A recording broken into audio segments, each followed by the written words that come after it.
Hi, I'm Sean Timothy from Detroit, Michigan, back again with another commentary on Discovery Channel's Bike Build-Off. First of all, I'd like to apologize for the 9-minute unedited rant. I agree, too long. Secondly, I'd like to apologize for making the comment about Jesse's crew looking like guys that did time in Folsom Prison.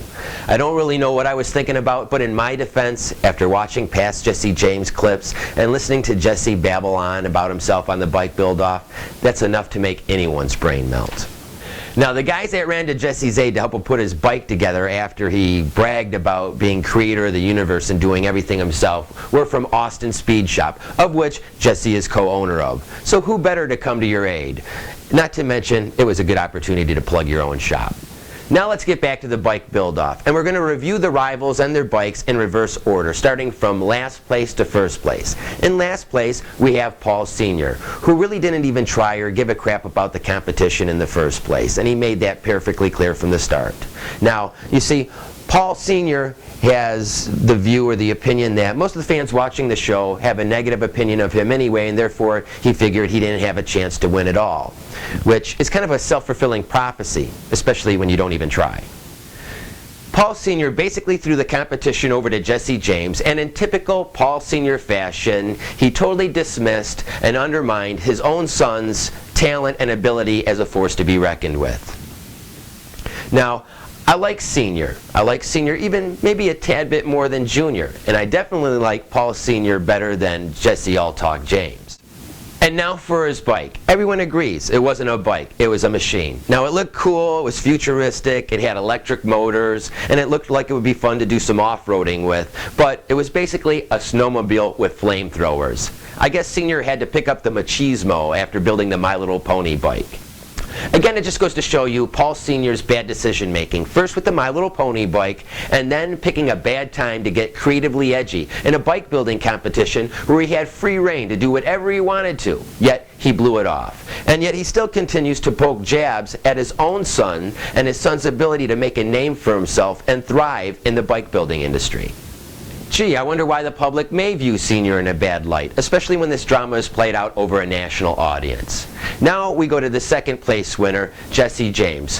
A douchebag, still a douchebag. Jesse did nothing but play to the cameras and talk trash. Yes, he's got skills and talent when it comes to fabrication and bending metal, but after all his bragging and trash talk, at the end of the day, the end result was a run-of-the-mill chopper with no design or creative flair whatsoever. End of story. Now, I give Discovery Channel credit for trying to portray and show a softer, sensitive side of Jesse James by having his adorable little daughter pay him a visit. And it actually worked for a brief second, until she walked off the scene and Jesse's lips started moving again. Then he went back to being a douchebag. After all was said and done, Jesse talked tall and ended up walking away small. But you know what? I'm sure he got an okay paycheck for his whole endeavor. You know, if Jesse James wasn't lucky enough to be building bikes for a living, he would have probably ended up as the fourth Gap girl on Saturday Night Live. Oh my God, I know, right? You know, I understand it, I get it. That's supposed to be the whole charm about Jesse James. He's the bad boy of bike building. But you know what? I'm not a chick with bad boy syndrome. And to me, guys like Jesse James, who have to constantly brag about themselves and how bad they are, usually suffer from low self-esteem or penis envy. And I think it's safe to say Jesse James suffers from both.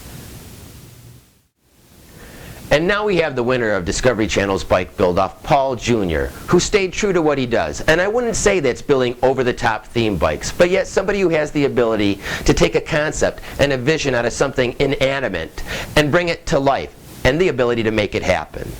Now, I don't know about you, but if I wanted a one-of-a-kind bike built for myself with depictions and hints of things that were important to me depicted in that bike, I'd go to somebody like Paul Jr. with that same creative and passionate spirit.